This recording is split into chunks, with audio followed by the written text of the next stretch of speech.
Nesta ocasião em que estamos a estudar a respeito da Trindade Divina e sua doutrina, que é profundamente importante e eu diria até básica para o cristianismo, nós vamos fazer uma breve análise a respeito da pessoa de Jesus, o Cristo, a segunda pessoa da Trindade eterna, que, por desígnio do próprio Deus, o Pai, logicamente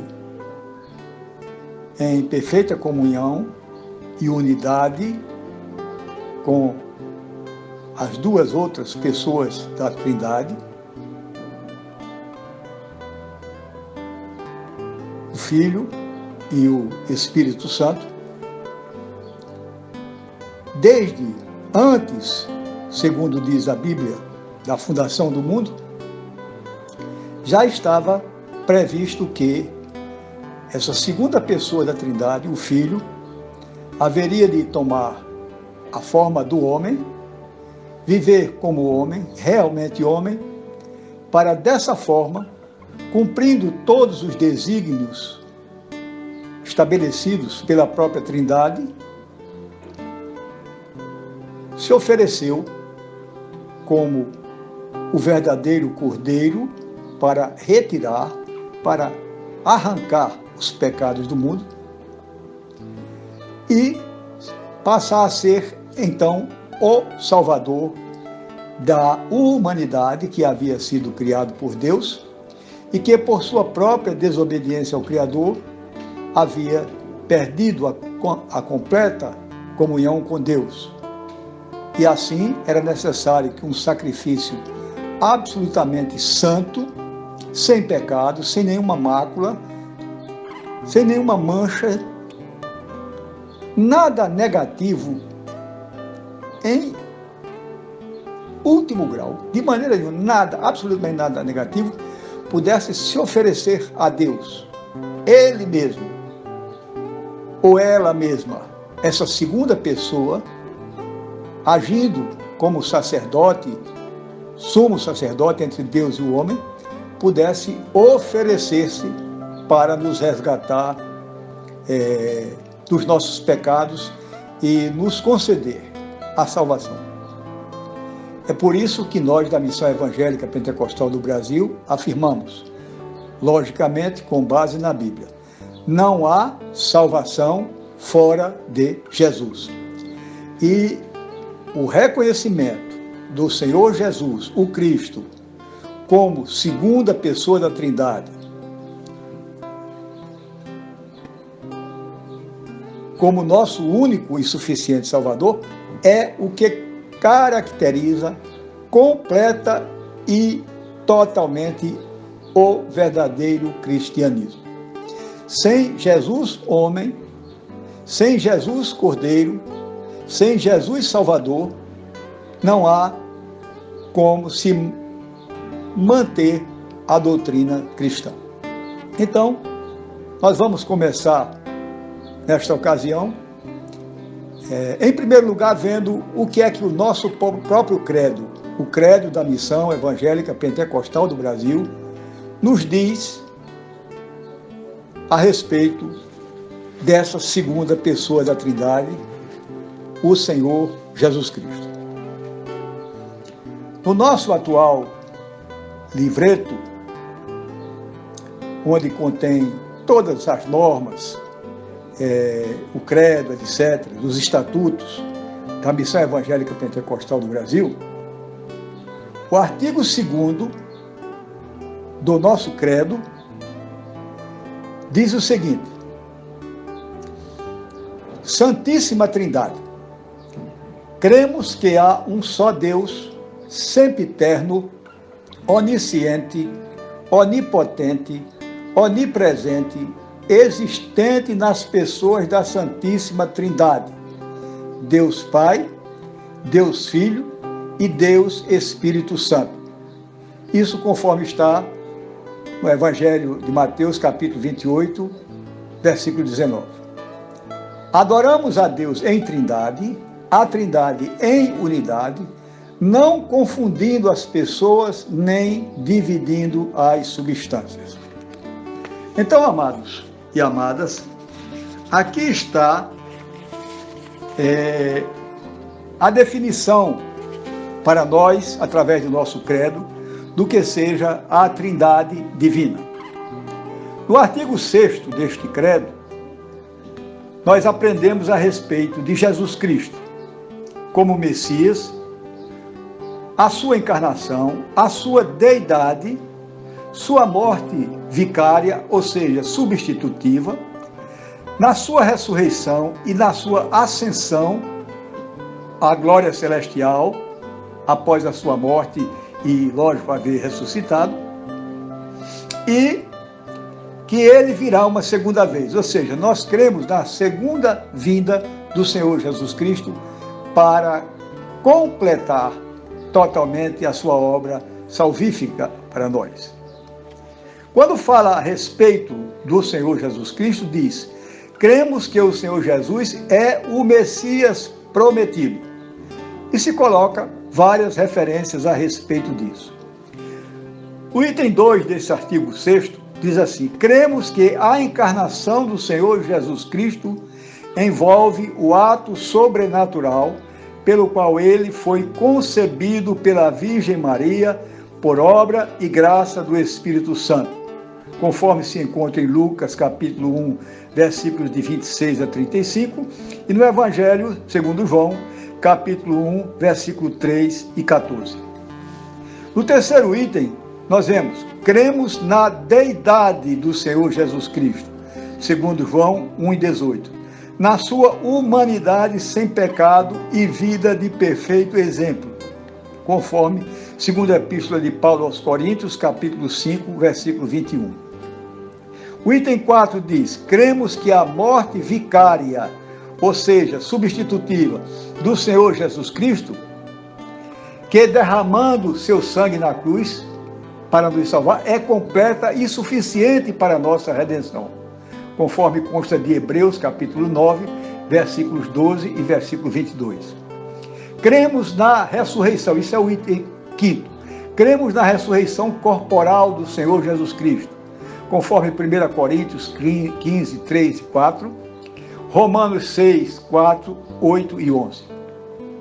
Cremos, o item 6, cremos na ascensão do Senhor Jesus Cristo, exaltado à destra de Deus, onde intercede por nós, segundo Romanos 8, 34, Marcos 16, 19 e Atos, capítulo 1, de 9 a 11. Item 7, cremos no domínio do Senhor Jesus Cristo sobre a sua igreja e que nós, os salvos, compomos esta igreja, conforme Efésios, capítulo 1, versículos 22 e 23 e Hebreus, capítulo 12, versículo 23. Então, amados e amadas, esta é a nossa compreensão e a maneira como nós cremos no Senhor Jesus Cristo como a segunda pessoa da Trindade. Mas eu não quero ficar apenas nas minhas palavras a respeito deste assunto, não.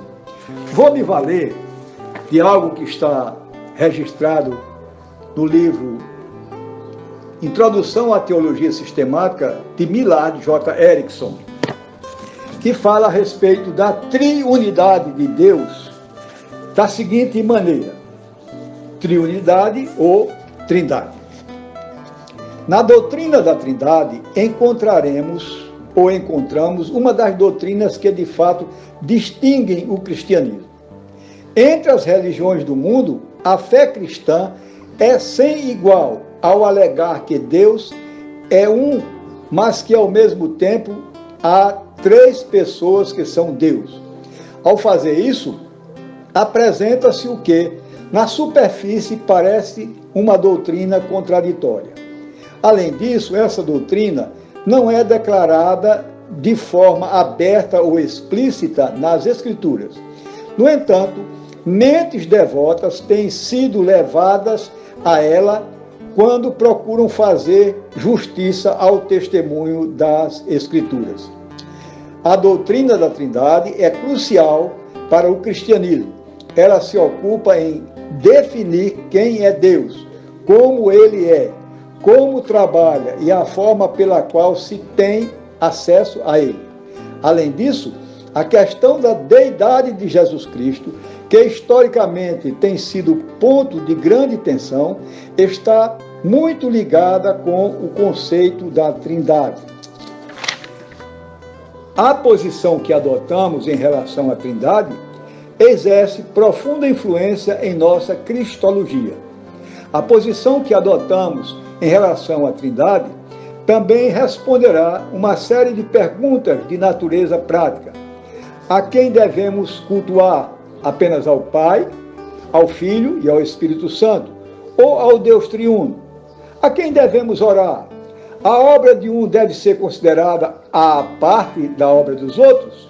Ou podemos entender que, de alguma forma, a morte expiatória de Jesus também é obra do Pai? Pode-se pensar no Filho como um equivalente ao Pai, em essência, ou ele deve ser relegado a um status ligeiramente menor? A fé cristã é sem igual ao alegar que Deus é um, mas que, ao mesmo tempo, há três pessoas que são Deus. Então, amados e amadas, eis a posição da Missão Evangélica Pentecostal do Brasil a respeito da pessoa de Cristo, ou do Senhor Jesus. Ele é realmente o Filho de Deus. Ele é Deus e Ele é o nosso Salvador. Quando nós nos debruçamos sobre a Bíblia para lê-la com reverência e crendo na sua integralidade e na sua veracidade, nós podemos nos valer, em princípio, do Evangelho segundo escreveu São João, quando ele nos afirma categoricamente já na abertura do seu Evangelho: no princípio era o Verbo, e o Verbo estava com Deus, e o Verbo era Deus. Então, o apóstolo João, que foi aquele apóstolo que mais teve proximidade com o Senhor Jesus Cristo, ele mesmo, abrindo o seu Evangelho, nos dá tão maravilhosa informação como essa que nós acabamos de citar, não é?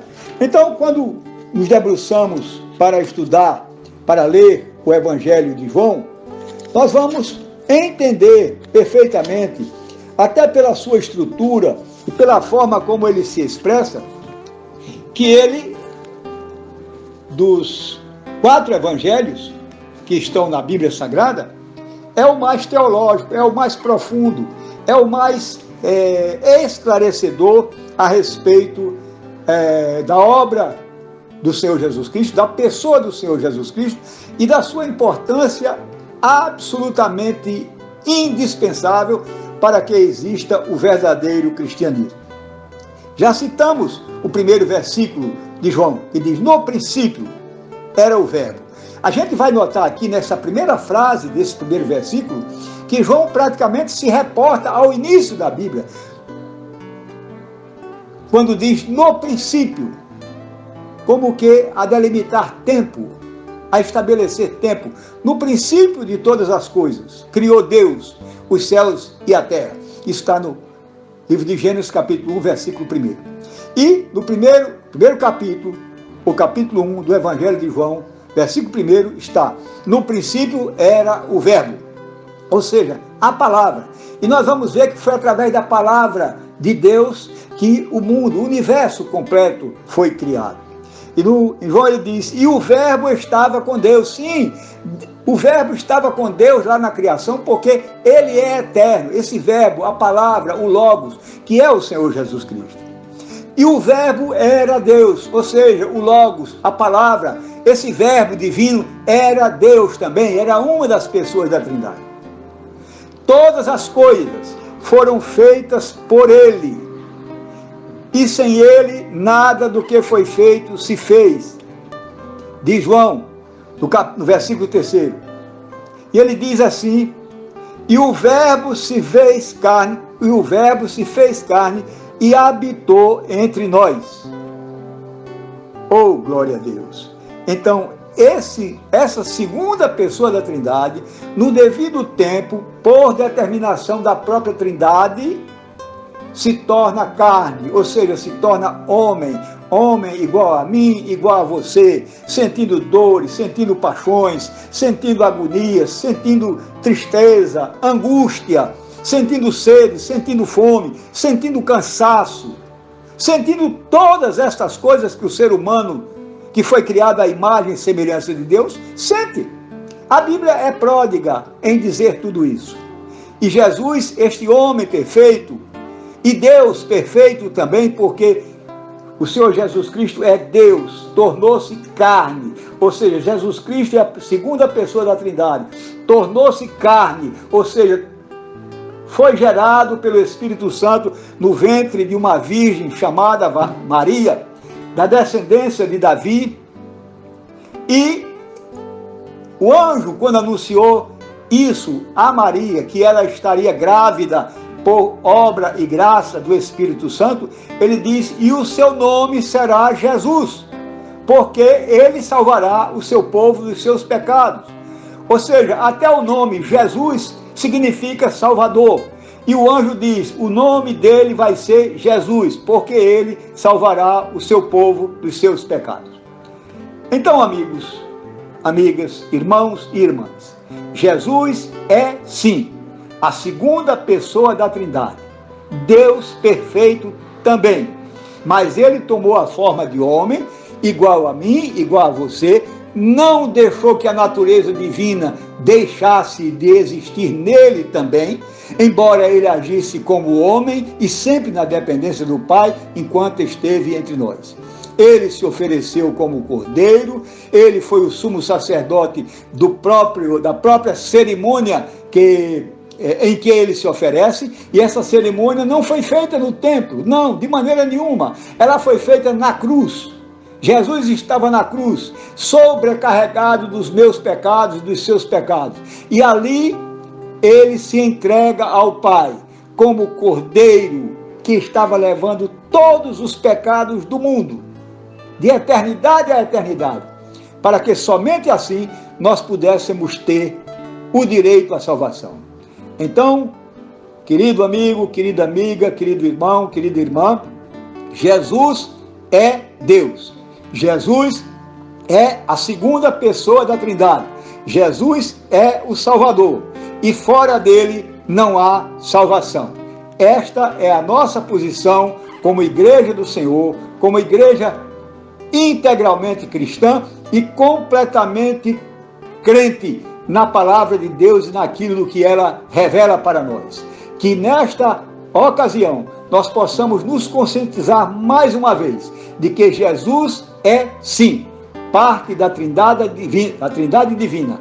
Ele é o Messias, ele é o Salvador, ele foi o Cordeiro que se ofereceu por nós. E é através dele que nós ganhamos a salvação. Possamos, pois, honrar o nome do Senhor Jesus Cristo.